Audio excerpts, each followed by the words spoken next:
The bathroom light flickered faintly, a thin buzzing glow that made the small room feel overexposed, almost theatrical, as if someone had pulled a spotlight directly over my head. I stood motionless on the cold tile floor, dressed in a soft blue sundress that smelled lightly of lavender and the fading memory of the woman who used to wear it. The skirt brushed gently against my legs every time I shifted, reminding me that this moment was real, that I was standing in my father-in-law's bathroom at 2 a.m. wearing his late wife's clothes. I had checked the door 3 times before changing, but in my anxious haze, I had somehow missed the most important detail of all. The door didn't have a lock. And now Robert was standing in the doorway, breath unsteady, eyes wide, staring at me like I was an apparition he hadn't asked for and didn't know how to interpret. His expression shifted, one emotion after another surfacing and dissolving. Shock, confusion, a flicker of anger, and finally something heavier, older, something too complex to name. He stepped inside slowly and closed the door behind him with a soft click, not slamming, not rushing, but moving with the deliberate caution of someone trying to keep the house quiet, trying not to wake his daughter sleeping upstairs in her childhood bedroom. The air felt thick between us. I saw the exhaustion carved into Robert's features, the kind carved only by grief, lived day after day, night after night, for 6 long months since Catherine died. He sat down on the edge of the bathtub, not to block me, not to intimidate me, just to sit, as though the weight of what he was seeing required physical support. I wanted to speak immediately, to explain, to summon words that might soften the shock, but my mouth felt dry and useless. The dress clung to my shoulders, reminding me I couldn't pretend I was caught doing something small or harmless. I could feel the pounding in my chest. Finally, Robert lifted his eyes to mine, bewildered, tired, but steady enough to ask the question he needed answered. "Why are you wearing Catherine's dress?" The way he said her name, soft, reverent, fragile, hit me like a stone. Lies felt impossible at this hour, with the two of us sealed inside the bright, humming quiet of his bathroom. So I told him the truth in a shaky voice that barely felt like my own. I told him I had been cross-dressing since I was 17, that there was a name, Georgia, a presence that wasn't someone separate from me, but a part of me I had carried quietly for years. I told him Amanda knew, that she accepted it, but we'd agreed I wouldn't bring any of Georgia's things to his house because it felt disrespectful to introduce something so personal into the place where he was still trying to survive Catherine's absence. I admitted I'd woken in the middle of the night with an ache I couldn't ignore, an ache I thought I had under control. I'd wandered into the garage, seen the boxes he'd labeled for donation, recognized Catherine's dresses folded neatly inside, and told myself I would try on only one, just for a minute, just long enough to breathe, and then I would put it back, fold it exactly as I found it, and return to bed like nothing had happened. He listened without interrupting, without looking away, just absorbing every word with a quiet intensity that made my hands shake. When I finished, he stood with a slow, measured movement and motioned for me to follow him. I trailed behind as he walked out of the bathroom, down the hallway and through the house that still smelled faintly of Catherine's perfumes and Amanda's childhood. The creaking floorboards felt like they were listening. He opened the door to the garage and the cold air wrapped around us immediately. He moved toward a stack of boxes, ignoring the ones labeled for donation. Instead, he knelt beside a different box, one marked in careful handwriting, Catherine, personal. He opened it and pulled out a photo album wrapped in a faded towel. When he handed it to me, the weight of it felt strangely alive. I opened it slowly. The photographs showed a younger Catherine, but something about her was different, her jawline, her posture, her frame. Then I saw the photo he wanted me to notice, Catherine in a graduation gown, smiling shyly at the camera. The name on her diploma read, Christopher Marsh. I felt my breath catch in my chest. Robert lowered himself onto the cold concrete and spoke quietly, as if afraid someone might overhear even though the house was silent. Catherine transitioned at 25, he told me. Her family disowned her. She moved across the country to start over, to build a life where she could finally be herself without explanation or apology. She got a job at a bookstore. Robert met her while browsing the nonfiction section. She waited 6 months to tell him about her past, convinced he would leave. Instead, he proposed. They married, built a family, raised Amanda, and Catherine finally lived as the woman she had fought so hard to become. But Amanda never knew. Catherine didn't want her to. She didn't want her childhood shaped by questions about identity, didn't want her daughter growing up with the burden of secrets that weren't hers. So Robert kept the truth hidden for decades, carrying it alone after Catherine died. He said that when he saw me standing in the bathroom wearing one of Catherine's dresses, it wasn't disgust he felt. It wasn't anger, it was recognition, unexpected, painful, and strangely comforting. He saw someone else living with a complicated truth, someone who understood the difference between clothing as costume and clothing as expression, someone who understood masks not as lies, but as tools for breathing. Then he cried, quietly at first, then with a trembling force that came from deep inside a wound that had never healed. He said he hadn't cried since the funeral, not once, not even when he packed up Catherine's things. Seeing me in her dress had opened something raw and buried, something he didn't know how to face alone. He asked if I wanted to keep some of her clothes, said Catherine would have liked knowing they went to someone who understood their meaning. I told him I couldn't. Those dresses weren't costumes, they were her history, and Amanda deserved to have them as memories, not hand-me-downs. He nodded, even though disappointment flickered across his face. He opened another box marked Catherine, private, filled with journals, letters, documents, photos from before her transition, pieces of a life Catherine wanted burned. She had made him promise to destroy the box so Amanda would never know, but he couldn't. He said erasing her past felt like erasing part of her courage. He held the box out to me, hands trembling slightly, and asked if I would keep it safe for him. Not to hide it permanently, but to hold the truth he'd been carrying alone for so long. I told him I thought Amanda deserved to know someday that secrets grow heavier the longer they're protected. But he shook his head. Catherine had made him promise.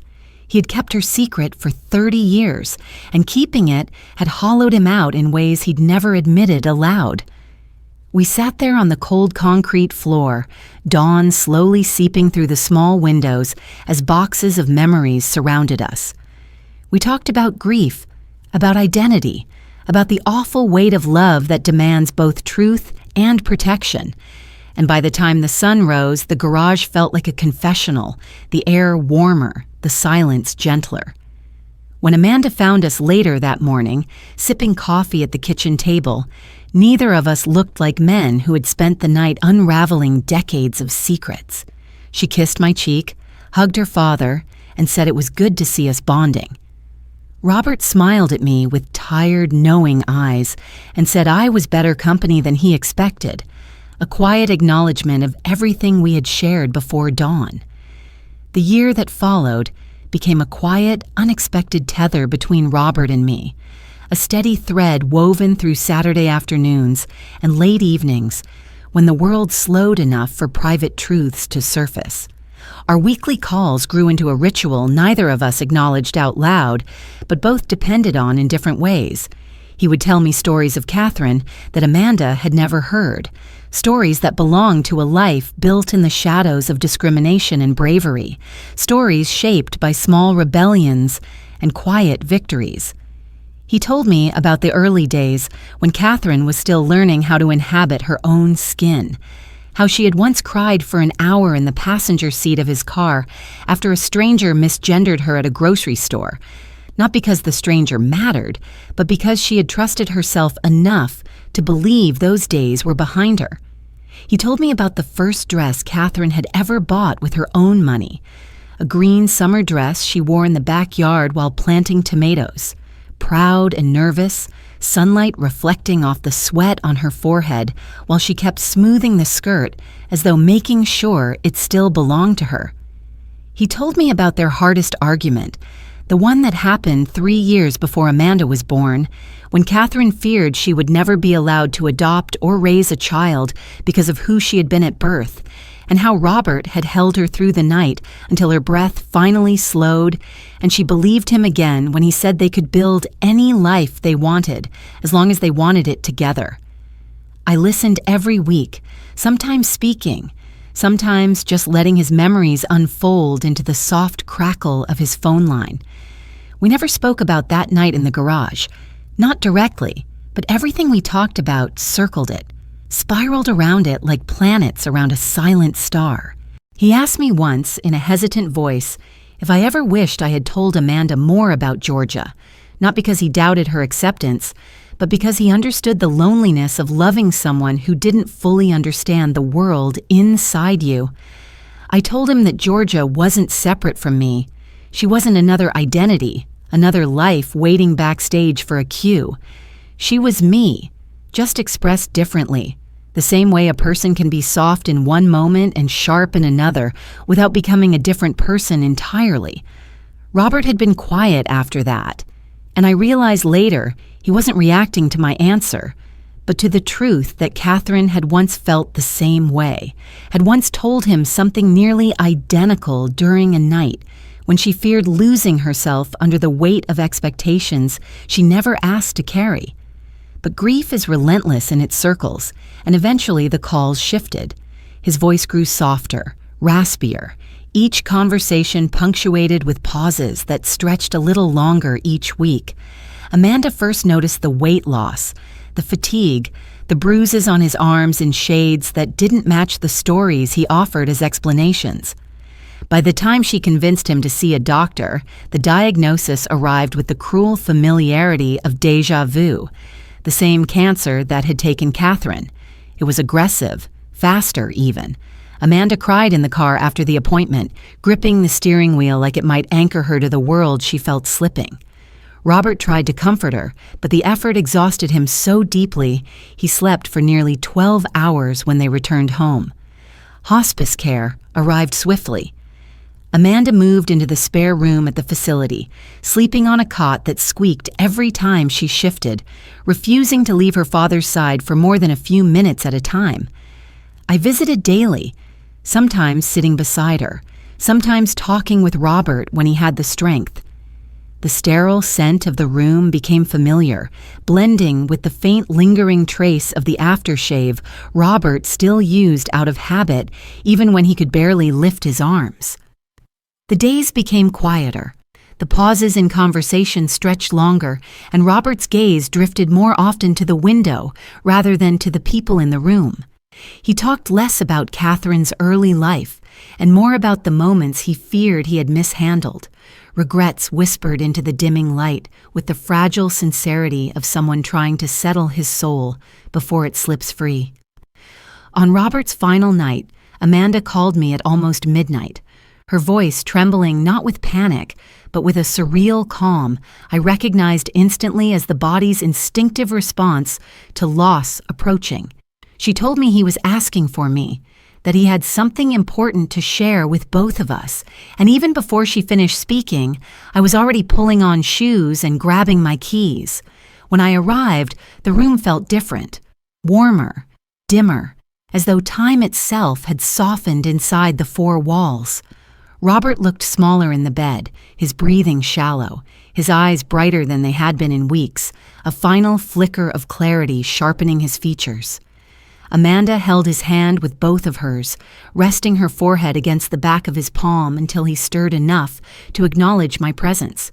He motioned for Amanda to sit on the edge of the bed and for me to stand near him, close enough that he didn't have to raise his weakening voice.